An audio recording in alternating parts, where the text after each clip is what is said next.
জ্বালানি তেলের অবৈধ মজুত রোধ এবং সরবরাহ ব্যবস্থা স্বাভাবিক রাখতে সারা দেশে অভিযান পরিচালনা করছে সরকার।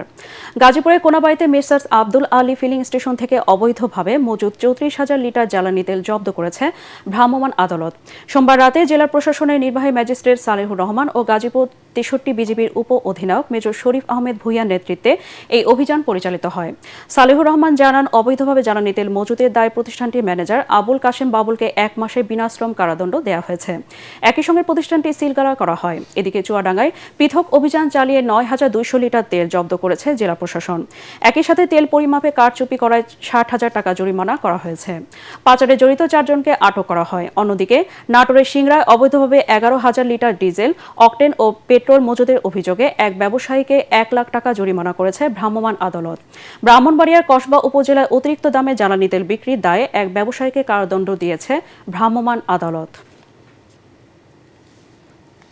আমরা গোপন সংবাদের ভিত্তিতে একটা রিলায়েবল একটা ইনফরমেশন পাওয়ার পরে আমরা এখানে আসার পরে আমরা দেখতে পাই যে এটা বন্ধ অবস্থায় পাই। আমরা প্রবেশ করার পরে আমরা দেখতে পাই যে স্টোরেজে প্রায় 28,000 ডিজেল এবং 5,500 অকটেন পাওয়া যায়। জেলা প্রশাসনের একজন কর্মকর্তা আসবেন, ওনার উপস্থিতিতে এখানে যে জ্বালানি তেল যেটা হবে সেটা জনসাধারণের মাধ্যমে কাছে বিক্রয় করা হবে এবং বিক্রিত যে টাকাটা অর্থটা পাওয়া যাবে সেটা রাষ্ট্রীয় কোষাগারে জমা দেওয়া হবে।